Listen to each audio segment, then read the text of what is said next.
Hey everybody, welcome to another edition of Inside Guns with your host, me, the Yankee Marshal. The other day while I was on the treadmill, I got a link sent to me from a viewer. And yes, I do get on the treadmill. I know a lot of people are going to go, you exercise? Really? I actually do. This is what I look like with exercise. If I didn't exercise, I'd look like Kirstie Alley with a short haircut. So I do actually exercise. But like I was saying, I was on the treadmill, someone sent me a link and I read it. It was a link about a story of where an 8-year-old bought an AK-47 off the dark web and had it sent directly to his house in one of those ice-covered European countries where everybody's named Sven and has blonde hair and blue eyes, etc. It's one of those type countries. Either that or it's one of the tulip-raising countries. I forget which one it was. Like I said, I was on the treadmill while I was reading it, so I didn't memorize every aspect.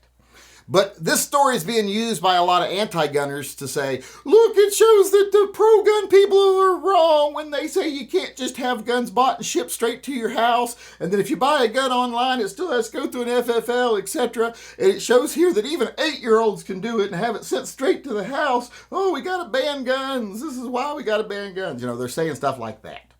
But I think that's actually the wrong lesson from this, and we'll deal with that lesson here in a minute after I relate the story and tell you what this is all about.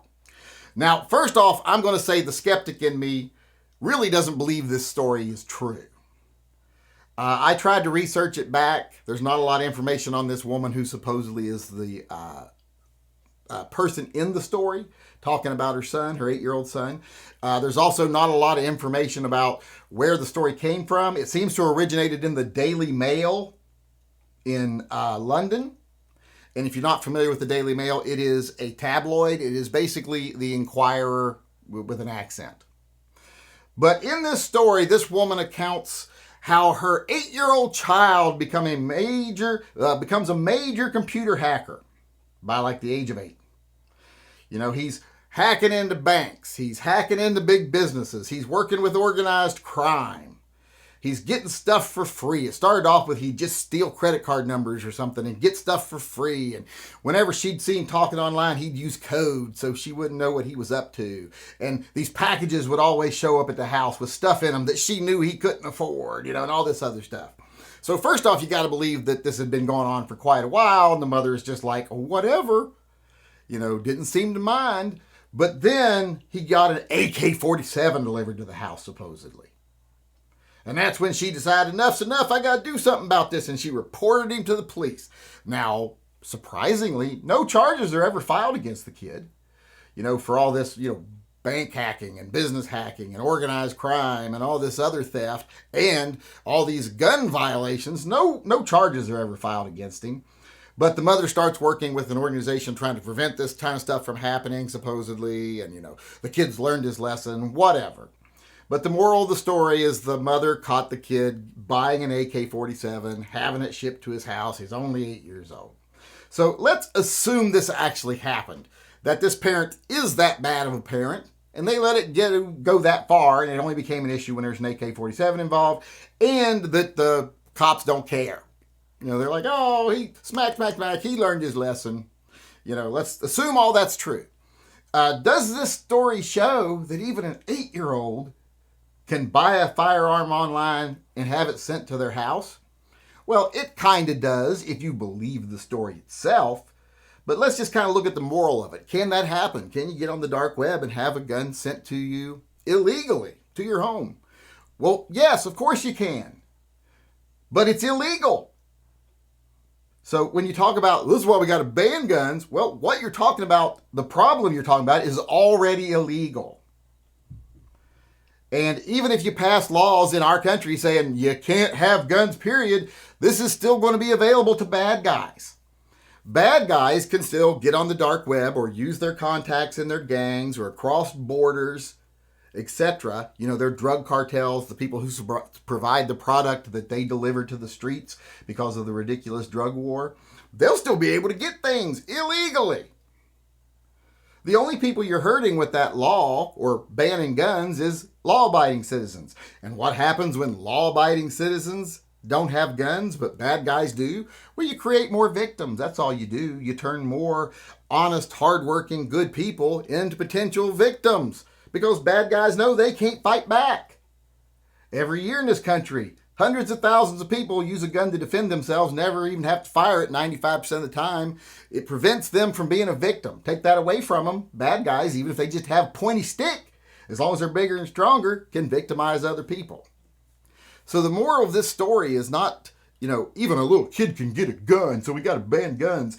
It's if you have the wherewithal and the desire to do something illegal, you're going to be able to do it. So you're not stopping bad guys when you stop things like the availability of guns to law-abiding citizens. The only people you're hurting are the law-abiding citizens. And first off, I'm not even going to get into the fact that the only reason we want to ban guns in this country anyway is because the wealthy 1% wants a cheap and compliant workforce who doesn't compete with them. Because you got to remember, every time someone else gets rich, someone already rich loses a little bit because of the competition. They don't want that to happen, so they want people unarmed and under their control at all times, compliant. So, like I said, banning guns, even though it does serve a purpose for the government and the powers that be, doesn't do anything about crime. Every study they've ever done that says, oh, did the assault weapons ban stop crime? Yeah, probably not. Do these gun laws halt crimes? Probably not. Do they lower homicide rates? Definitely not. So these laws don't do anything. So this isn't an example of why we got to ban guns because someone can get one illegally. It's a perfect example of why law-abiding citizens should be able to get them legally because criminals can get them whatever, whenever, wherever, whether they're legal or not, because they don't care about the laws. So you're basically, with these gun laws, creating an unarmed populace of law-abiding people and a fully armed criminal populace. That's all these laws do. And this story, if you believe it's true, is the perfect example of that. Bad guys will get guns.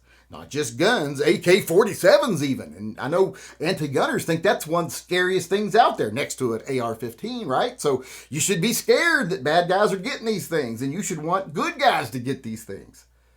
But that's not the way they think. They fall prey to that government mentality of you need to be disarmed and obedient, and we'll protect you, we'll take care of you. You just keep sewing them products together, and you keep serving that tea to the rich people, and you keep bringing that food to the table, as servers. You all just keep working your low-paying jobs and do as you're told, and we'll take care of you. Those people fall under that spell instead of actually looking at the reality and saying bad guys are getting guns. So if good guys want to be safe, they should have every right to be just as armed as the bad guys, only do it legally.